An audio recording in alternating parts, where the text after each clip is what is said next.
It's funny because I just said that I participated of every edition of React Miami, and this is, I mean, it's not my first time here, but this is still happening so well. This was the guy that I introduced before, Lionel Messi.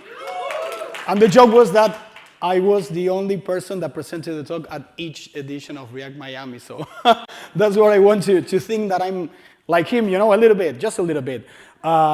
Maybe you are seeing all the different thumbnails there and you are thinking like, this guy doesn't have any other profile picture, like always using the same one, and I look like my son on that picture. You know, I should update it. Probably, if there's anyone taking pictures, I would love if you can get one from me so I can update it. So, I arrived to Miami, I needed to do some work, and I was thinking, where can I get the best coffee to sit down there with Wi-Fi in downtown Miami to do that? How do I get that information, or how do I know that, let's say?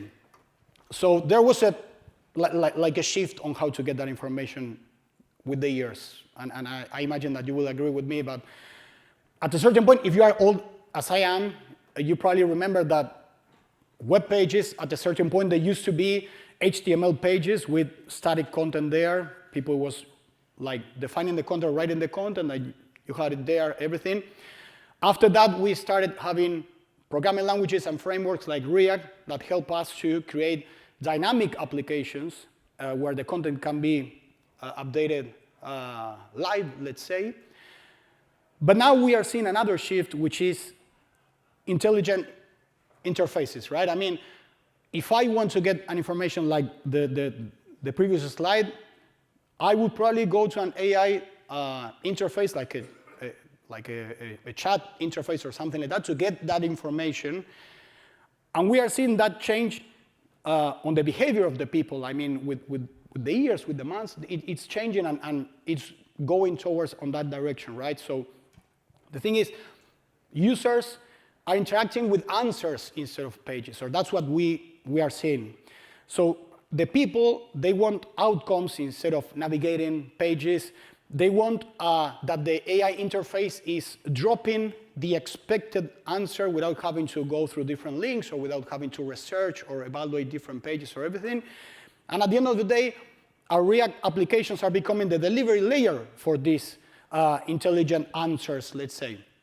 So in order to do all of that, and what we are seeing and evaluating is that the content is not only for humans. I mean, we have to create and manage the content thinking that this content will be used by people, but also by the AI engines, the LLMs, and the machines at the end of the day, right? So to make the machines happy, because I'm not sure if you watch Terminator, the movie, but that's becoming real, so you have to make friends with the machines if you want to survive, but that's a different topic for another moment. We have to make the work easier for the machines, let's say, to understand the content that we are creating and managing in order for that content to appear on these intelligent answers or responses that we are expecting. So to do that, we have to structure our content.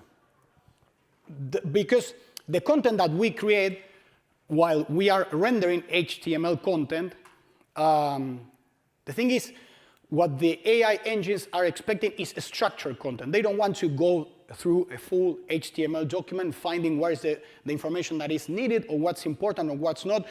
We need to help the machines to understand that. We need to help the machines, what's the crucial information that they need to get from our pages, right?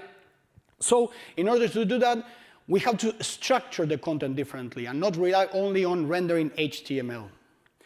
So for instance, if I have a page, I shouldn't think on the page as one, right? I mean, I should think on what I'm displaying on the page and what does it mean. So I have a page where I'm displaying, let's say, the information related to a coffee with Wi-Fi in downtown Miami, but I have to think that page as a title with the description of what I'm trying to communicate, the location of the coffee store, the reviews, different sections or different entities, probably any way or any category that we are using to group coffee shops and places like that, because that's going to be the information that we want the LLMs and the AI engines to use to deliver that content to the users that are using different interfaces, right? So we have to think on structures that have a semantic meaning, let's say. Not only how we are displaying the content, but how that content is organized, how that content is grouped, how that content is delivered. So what the AI engines are going to do is to understand or try to understand the meaning of the content that we are sharing, and not only the HTML or what we are actually rendering on our pages.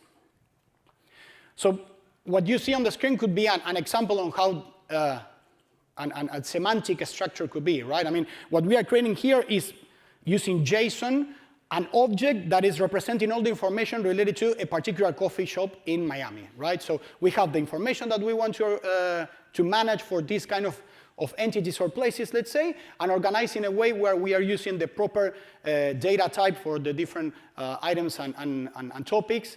And this is what will make it easier for us to deliver to the AI engines in order to communicate what we want to highlight, right?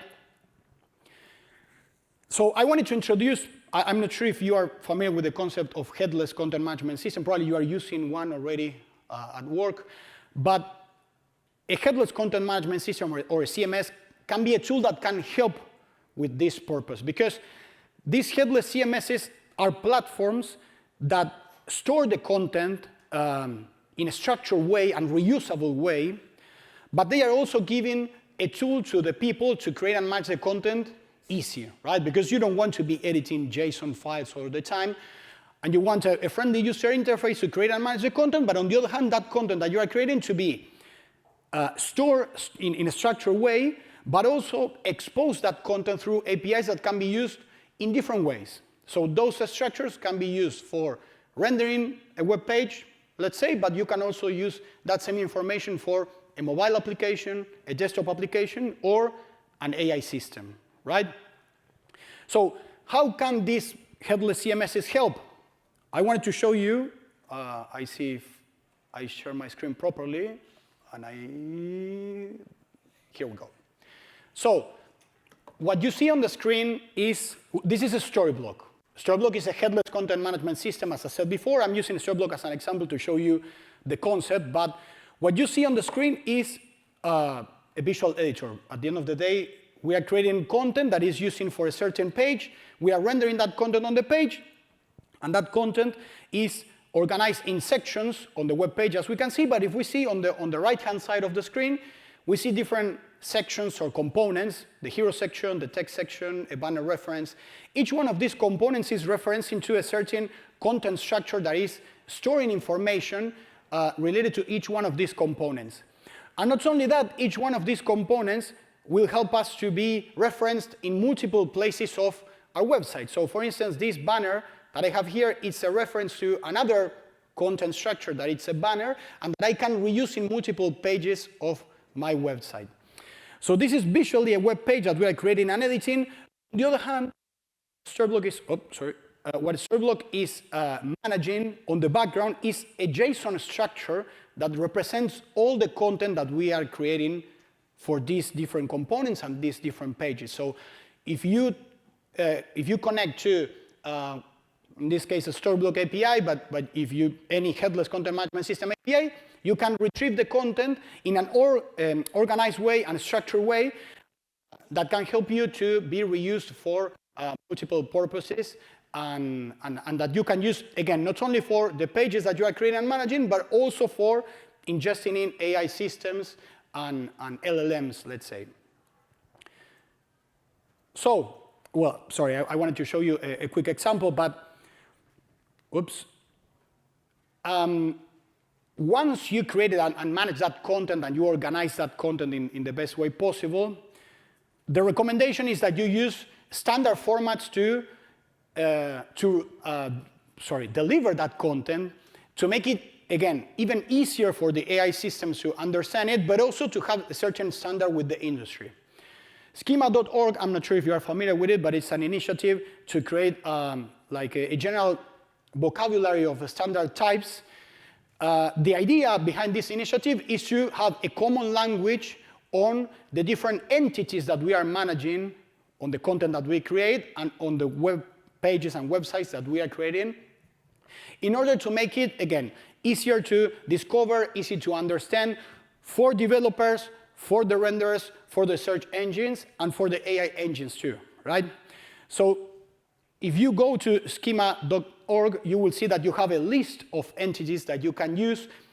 And ideally, you can adapt the content structures that you are creating and managing for your project to follow these standards that are being described in schema.org. So as you can see on the example, there's an entity for a cafe or coffee shop where we are managing certain information that at the end of the day, it's common to any coffee shop, right? So if you adapt the content structures of your project to a standard, it will make it easier for AI systems to understand and to connect to other systems and create a whole ecosystem where the content that you create is being understood, let's say, by the other parts of that technology ecosystem.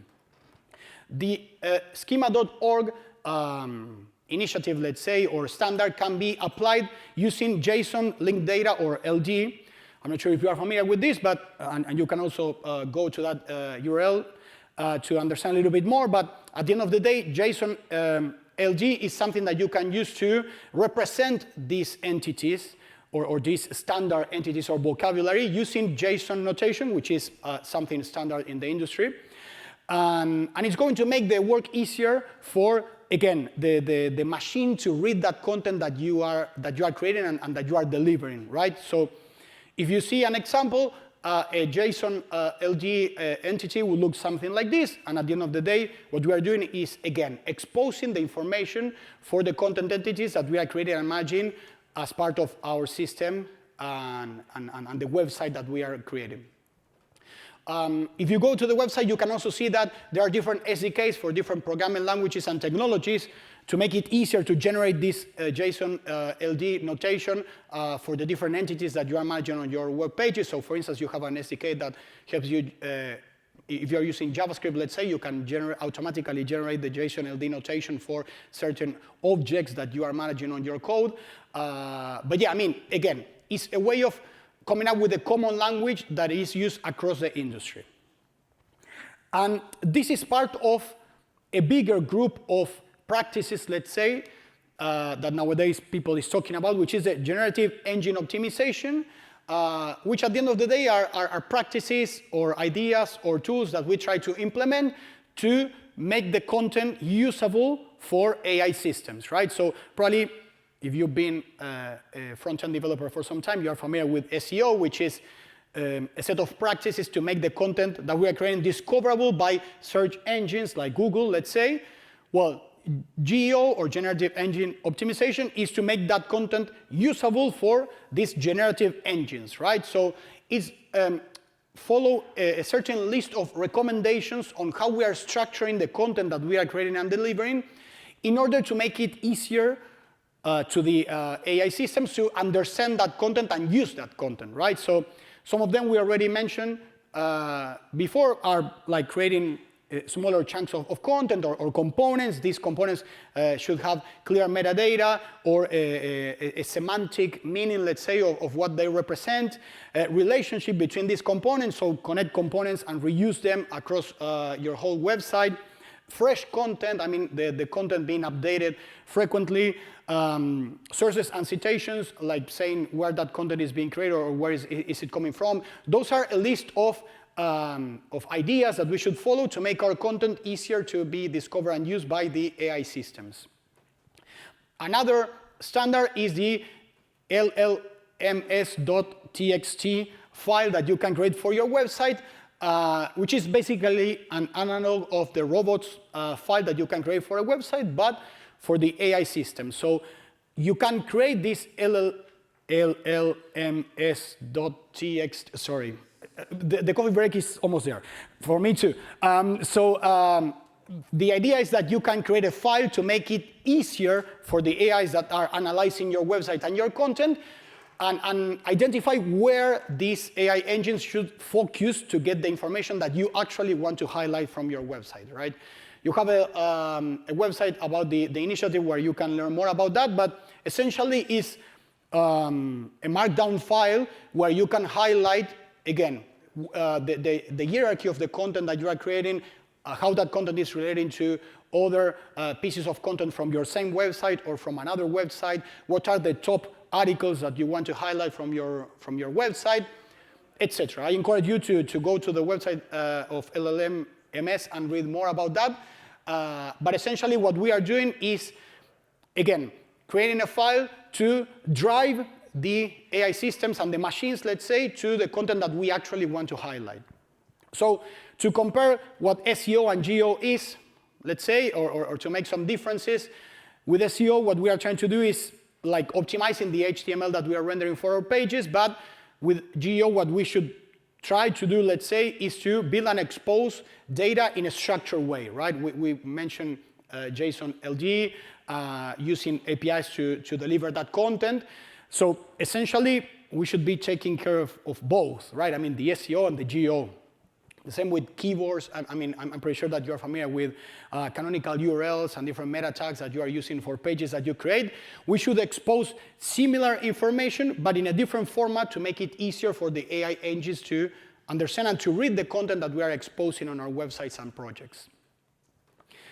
Finally, I wanted to quickly mention another format, let's say, or another, how to say, a pattern that you can use to create your project, which is retrieval augmented generation, which basically would be creating a layer of content retrieval that is capturing data and content from our projects and use all that content to be injected, let's say, on the query that we are doing to LLMs to generate a more enriched response of what we are trying to deliver to the users, right? So it's like adding an additional step, let's say, before hitting an LLM engine, where we are creating context for the query or the request that we are doing to be more accurate or more targeted to a specific topic or a specific theme that we are trying to communicate, let's say.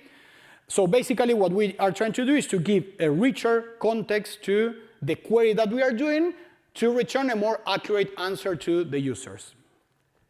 I wanted to share this diagram as an example. I won't go through every part of the image, but it's kind of mentioning all the different contexts, the different items that we mentioned before, like the content being a structure, JSON LD being used to display or to, how to say, to represent the content in a standard way.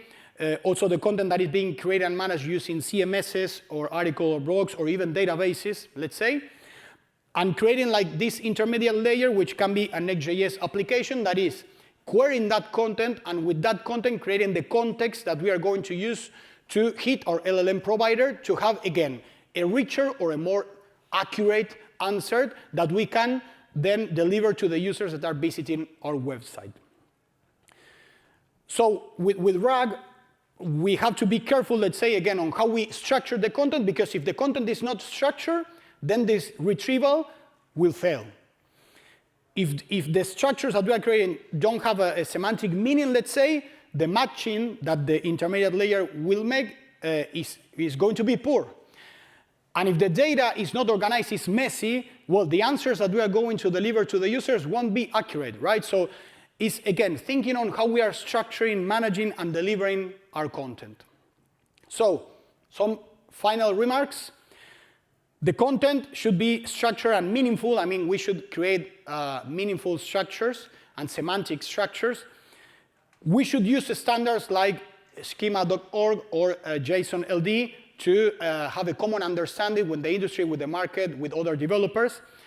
We should follow GEO practices to ensure that the content is going to be usable by these AI systems.